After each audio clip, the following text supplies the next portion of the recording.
नमस्कार साथियों, स्वागत है आपका आपके अपने यूट्यूब चैनल मेंस एजुकेशन में। आज की इस वीडियो में हम जानेंगे हिंदी भाषा के 30 वस्तुनिष्ठ प्रश्न। ये प्राथमिक शिक्षक पात्रता परीक्षाओं के लिए काफ़ी महत्वपूर्ण हैं। तो चलिए बिना देर किए शुरू करते हैं आज का हमारा टॉपिक, हिंदी भाषा प्राथमिक शिक्षक पात्रता परीक्षा के 30 वस्तुनिष्ठ प्रश्न। सबसे पहला प्रश्न है हमारा, विद्यार्थी में कौन सी संधि है। प्रश्न पहला क्या है, विद्यार्थी में कौन सी संधि है।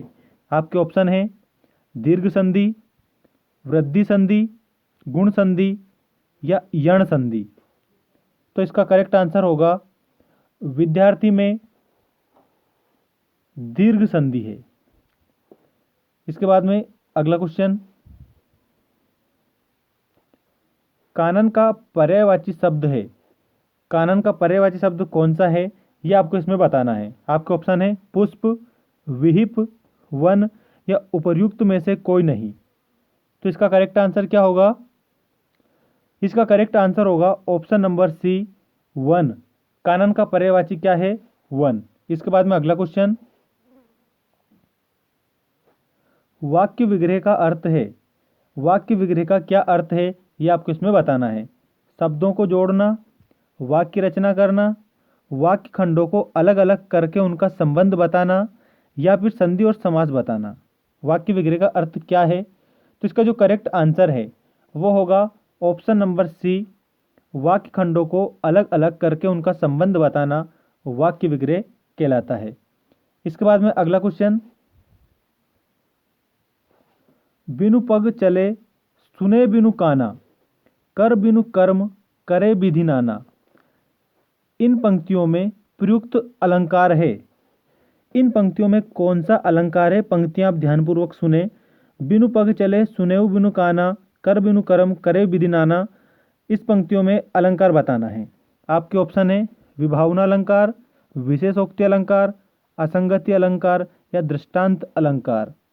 तो इसका जो करेक्ट आंसर है वो क्या होगा, ऑप्शन नंबर ए, विभावना अलंकार। इसके बाद में अगला क्वेश्चन, सुई का तत्सम रूप क्या है।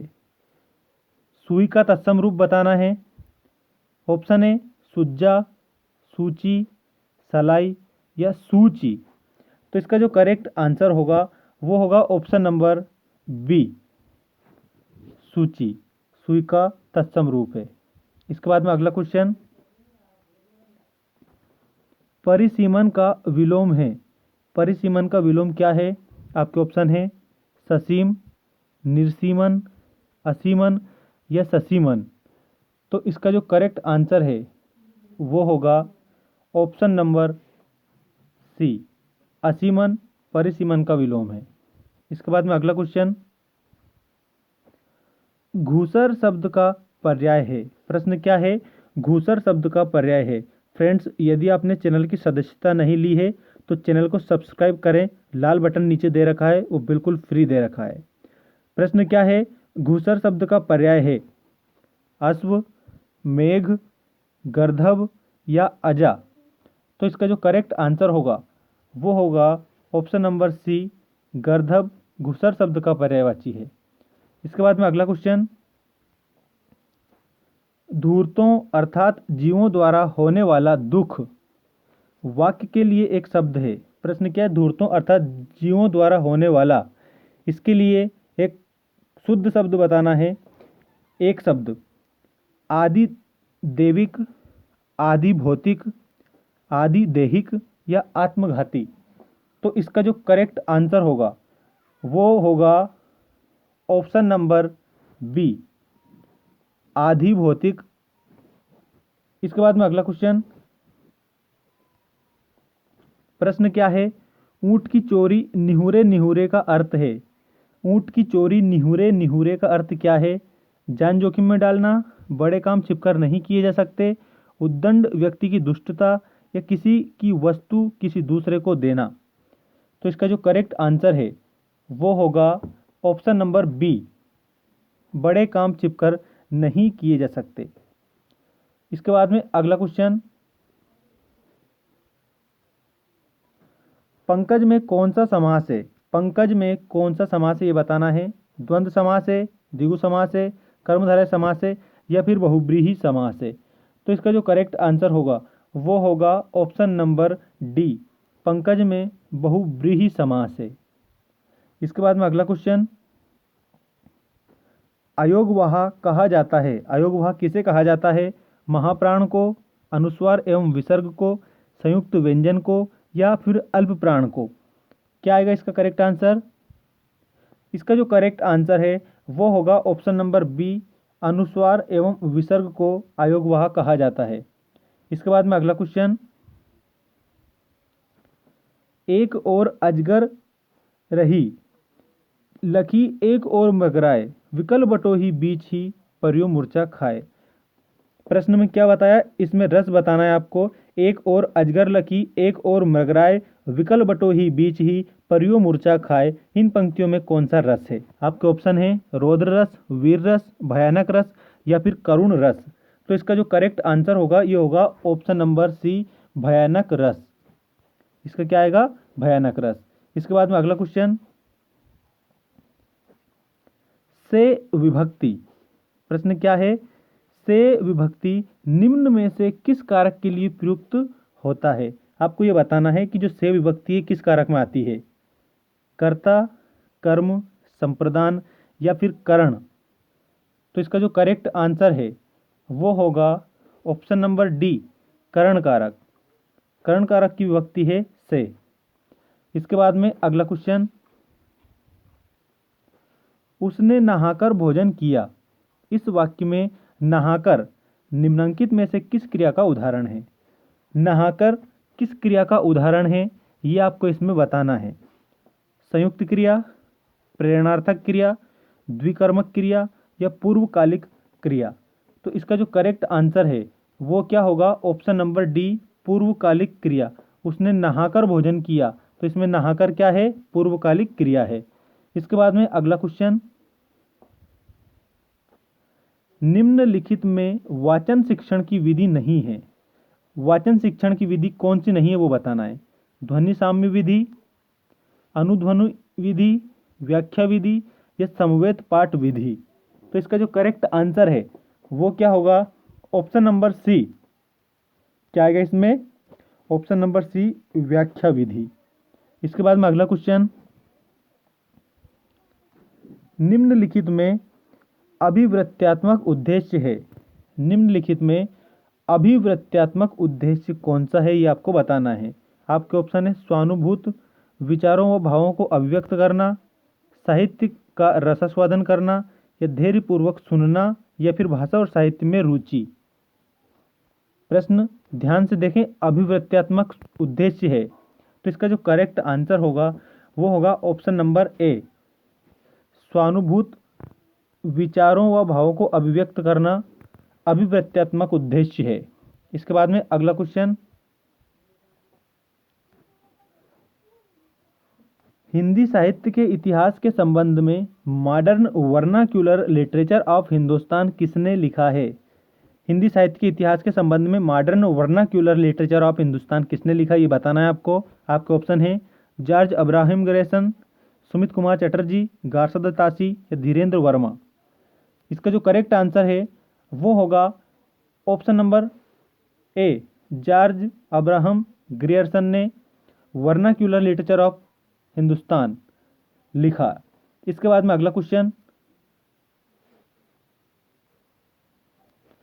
विरहनी बावरी सी बही, ऊंची चढ़ी अपने भवन में, टेरत हाय दई, ले अंचरा मुख अंशुवन पहुंचत उगरे गात सही। इस पंक्ति में आपको बताना है कि ये पंक्ति किसकी है। पंक्ति क्या है? विरहनी बावरी सी बही, ऊंची चढ़ी अपने भवन में, टेरत हाय दई, ले अंचर मुख अंशुवन पहुंचत उगरे गात सही। ये पंक्ति किसने लिखी है ये आपको बताना है। तो आपके ऑप्शन है सहेजोबाई, मीराबाई, झीमाचारिणी या दयाबाई। तो इसका करेक्ट आंसर होगा ऑप्शन नंबर बी, मीराबाई, क्योंकि मीराबाई ने ये पंक्ति लिखी है। तो इसमें करेक्ट आंसर क्या होगा? मीराबाई। मीराबाई इसमें करेक्ट आंसर होगा। इसके बाद में अगला क्वेश्चन, हमारा अगला क्वेश्चन है, हिंदी का पहला पत्र है आपके ऑप्शन है उद्दंत मार्तंड, इतिहास तिमिरनाशक, बनारस अखबार या हरिश्चंद्र मैगजीन। तो हिंदी का जो प्रथम पत्र है वो क्या है?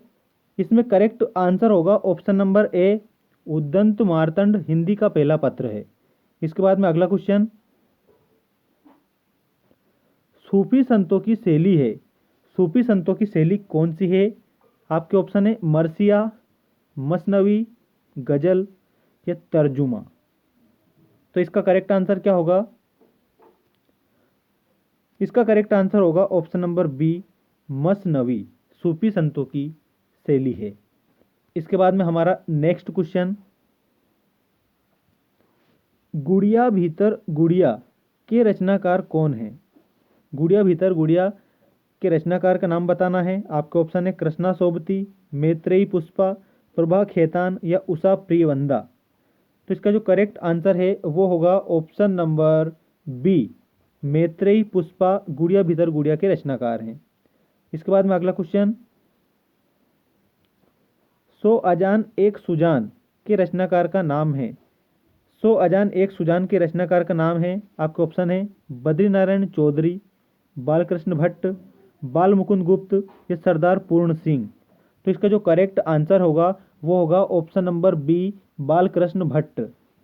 बालकृष्ण भट्ट ने सो अजान एक सुजान लिखी थी। इसके बाद में अगला क्वेश्चन, गोस्वामी तुलसीदास का निधन वाराणसी के किस घाट पर हुआ था? जो गोस्वामी तुलसीदास जी हैं उनका निधन वाराणसी के किस घाट पर हुआ था, यह आपको इसमें बताना है। आपके ऑप्शन हैं दशाश्वमेध घाट, अस्सी घाट, राम घाट या मणिकर्णिका घाट।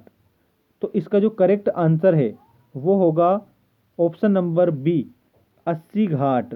गोस्वामी तुलसीदास जी का निधन वाराणसी के अस्सी घाट पर हुआ था। इसके बाद में अगला क्वेश्चन, भक्तमाल के रचनाकार है, भक्तमाल के रचनाकार कौन है उसका नाम आपको बताना है। आपके ऑप्शन है नाभादास, केशवदास, विष्णुदास या फिर सुंदरदास। तो जो भक्तमाल है उसके रचनाकार हैं नाभादास। ऑप्शन नंबर ए इसका करेक्ट होगा। इसके बाद में अगला क्वेश्चन, धर्म पालन करने में बाधा डालने वाली प्रवृत्तियां कौन सी है? धर्म का पालन करने में बाधा डालने वाली प्रवृत्तियां कौन सी है? आपके ऑप्शन है कमजोर मन, उद्देश्य का निश्चित न होना तथा चंचल मनोवृत्ति का होना। दूसरा ऑप्शन है धर्म का ज्ञान न होना। तीसरा ऑप्शन है आलस्य की अधिकता और चौथा ऑप्शन है जानकारी की कमी। तो इसका जो करेक्ट आंसर है वो होगा ऑप्शन नंबर ए, कमजोर मन, उद्देश्य का निश्चित न होना तथा चंचल मनोवृत्ति का होना धर्म पालन करने में बाधा डालने वाली प्रवृत्तियां हैं। इसके बाद में अगला क्वेश्चन, संसार के बड़े बड़े लोगों ने सबसे श्रेष्ठ माना है, संसार के बड़े बड़े लोगों ने सबसे श्रेष्ठ किसे माना है? आपके ऑप्शन है उत्तम चरित्र को, सदाचार को, परोपकार को या अपने कर्तव्य को। तो इसका जो करेक्ट आंसर है वो होगा ऑप्शन नंबर डी, अपने कर्तव्य को। संसार के जो बड़े बड़े लोग हैं उन्होंने सबसे श्रेष्ठ माना है मनुष्य के स्वयं के कर्तव्य को, कर्म को। भगवान कृष्ण ने भी गीता में कहा था कर्मण्येवाधिकारस्ते मा फलेषु कदाचन, कि हे अर्जुन तेरा सिर्फ कर्म करने में अधिकार है, फल की प्रतीक्षा करने में नहीं। तो संसार के बड़े बड़े लोगों ने सबसे श्रेष्ठ किसको माना है? अपने कर्तव्य को माना है। इसके बाद में अगला क्वेश्चन, निर्बलता शब्द में उपसर्ग और प्रत्यय का सही विकल्प है। निर्बलता शब्द में उपसर्ग और प्रत्यय आपको बताना है कि कौन सा है। आपके ऑप्शन है निर प्लस बल प्लस ता, दूसरा ऑप्शन है निर प्लस बल प्लस ता, और फिर तीसरा ऑप्शन निर बलत धन आ, या फिर निर प्लस बल प्लस अता। तो इसका जो करेक्ट आंसर होगा वो होगा ऑप्शन नंबर ए, निर प्लस बल प्लस ता बराबर निर्बलता, जिसमें उपसर्ग भी हैं और प्रत्यय भी हैं। प्रत्यय कौन सा है? इसमें ता प्रत्यय है। इसके बाद में अगला क्वेश्चन, कायर की भाववाचक संज्ञा है। कायर की भाववाचक संज्ञा बताना है आपको।